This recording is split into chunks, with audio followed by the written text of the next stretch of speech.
இப்போ வந்து எங்க கூட்டணி வந்து வலிமான கூட்டணி எல்லாமே சொல்றாங்க. இருமாப்போட 200 தொகுதி வருவேன்னு சொல்றாங்க. எங்க கூட்டணி வலிமான கூட்டணி இருந்தனால 234 தொகுதி நாங்க தான் வருவோம். அப்ப எந்த கூட்டணியும் கேட்ட இப்போதைக்கு நாங்க ஏடிஎம்கே கூட்டணி அலைன்ஸ் தான் இருக்கிறோம். அதுக்கு மேல இன்னும் ஒரு வருஷம் இருக்குது. அது கூட அவங்க யார் யார் வருவாங்க என்னன்றது எல்லாமே வந்து நடைமுறைப்படுத்துவாங்க. ஓபிஎஸ் வரலாம். தேமுதிக தொண்டர் வந்து பாத்தீங்கன்னா என்னைக்குமே எங்க இதுக்கு கேப்டனுக்கு அப்புறம் எங்க அந்நியர் தான். மக்களுக்கு என்ன சொல்ல விரும்புறோம்னா, கேப்டனை இழந்துட்டாங்க. அவர் இருக்கும் போது இழந்துட்டாங்க. இனிமேல் எங்க அந்நியாரை அதே மாதிரி எங்க அந்நியாரை இழக்க எங்களால முடியாது. ஏன்னா கேப்டன் இருக்கும்போது அதாவது எப்படி பாத்தீங்கன்னா இவ்வளவு பெரிய மக்கள் வந்திருக்காங்க. மக்கள் நான் என்ன ஒரே விஷயம் தான் சொல்றேன்னு வச்சுக்கேன். மக்கள் ஓட்டு போடல. மக்கள் வந்து 2016லயே அவர் வந்து உடல்நிலை சரியாவதுக்கு காரணமே அதுதான். அவர் வந்து எல்லாமே குழப்பிட்டாங்க. அவரை குழப்பிட்டாங்கன்னு வச்சுக்கலாம். அவருக்கு இன்னைக்கு அவர் சிஎம். அவர் வந்து நிறைய பண்ணியிருப்பாருங்க. பெண்களுக்கு அவர் வந்து இன்னைக்கு சிஎம் இருந்தாருன்னு வச்சுக்கலாம். இன்னைக்கு வந்து நாடு நல்லா இருந்திருக்கும். இன்னைக்கு வந்து கிண்டியில பாத்தீங்கன்னா அண்ணா யூனிவர்சிட்டியில பாத்தீங்கன்னா இன்னைக்கு வந்து பெண்களுக்கு பாதுகாப்பு கிடையாது. சட்டம் ஒழுங்கு சரி கிடையாது. கமிஷனர் வந்து அருண் சார் சொல்றாரு, நான் குற்றவாளி பிடிச்சிட்டேன், 24 ஹவர்ஸ்குள்ள பிடிச்சிட்டேன். அவர் 24 ஹவர்ஸ்குள்ள பிடிச்சார்ல, அந்த சார் யாரு? நான் கேட்குறேன், அந்த சார் கொஞ்சம் அட்ஜஸ்ட் பண்ணுங்கன்னு சொல்லியிருக்காரு.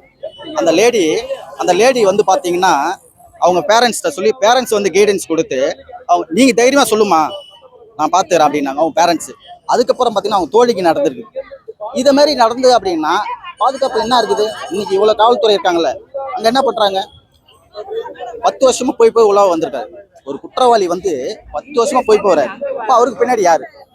உங்களுடைய கேள்வி என்ன தெரியுங்களா? கேப்டன் இருந்தாருன்னு வச்சுங்களேன், அது நடவடிக்கை வேற மாதிரி இருக்கும். நான் சொல்ல விருப்பப்படல. இன்னைக்கு வந்து அவருடைய நினைவிடத்துல நாங்கள் குரு பூஜை இன்னைக்கு நினைவிடத்துல அவர் உறங்கி கொண்டிருக்கார். இத்தனை தொண்டர்களையும் கண்ணீர் மல்க இன்னைக்கு காலையிலேருந்து கண்ணீர். இப்போ பார்த்தீங்கன்னா இன்னும் கூட்டம் குறையல. எங்கள் தொண்டர் வந்து இன்னும் கூட்டம் குறையல. அதனால வந்து எத்தனையோ தலைவரை பார்த்துட்டாங்க. இருந்தாலும் பேர் சொல்லணும்னு சொல்லுவாங்க. அது எம்ஜிஆருக்கு நம்ம புரட்சி தலைவருக்கு அப்புறம் இவர் தான் புரட்சி கலைஞர், கேப்டன் தான். இங்க வந்து குரு பூஜைன்றதுனால எல்லாருக்குமே அழைப்பு கொடுத்தாரு. ஆனா பேரணிக்கு பர்மிஷன் கொடுக்கல. அது ஒரு தான் வருத்தம்.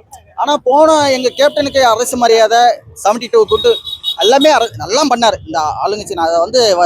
நான் வந்து பாராட்டுக்குரிய தான். ஆனா இன்னைக்கு மட்டும் அந்த பர்மிஷன் கொடுக்கலன்னு தான் தெரியல.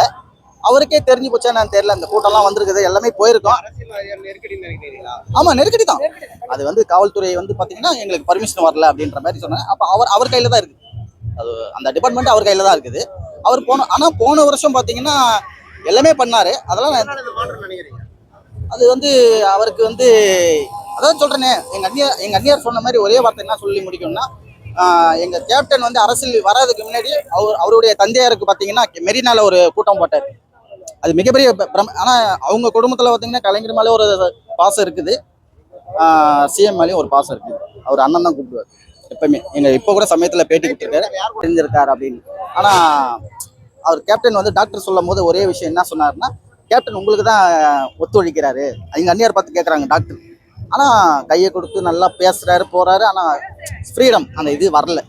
அப்ப எங்க அந்நியாருக்கு ஒரே இதாகி போச்சு. நீ சரி சொல்ல வேண்டியதை சொல்லிடுங்க டாக்டர் சொல்லும் போது உடனே ஹெட்லைன்ஸ்ல வருது கேப்டன் காலமாயிட்டார். செப்டம்பர் அதாவது டிசம்பர் செயற்குழு கூட்டம் நடக்குது. எங்க கேப்டனால முடியல, உட்கார வச்சு வீல் சேர்ல இருக்காம அப்படியே வந்து எங்களுக்கு எத்தனையோ தொண்டர். ஆனா அன்னைக்கு பாத்தீங்கன்னா சம்பிட்டுச்சு. கோயம்பேடு டிசம்பர் 28 பாத்தீங்கன்னா போன வருஷம் பாத்தீங்கன்னா உங்களுக்கு எல்லாருமே தெரியும் சம்பிட்டு இருக்குது. அப்படி இருக்கும்போது எங்க தலைவர் வந்து அண்ணன் பிரபு அவர் வந்து சாப்பாடு எல்லாருக்குமே வந்து பாத்தீங்கன்னா 10 ரூபா சம்பாதிச்சாலும் 5 ரூபா வந்து இல்லாதவங்களுக்கு ஏன்றை செய்யணும். அப்படிதான் எங்களுடைய கேப்டனுடைய இது. எங்க நிறைவேற்ற இன்னைக்கு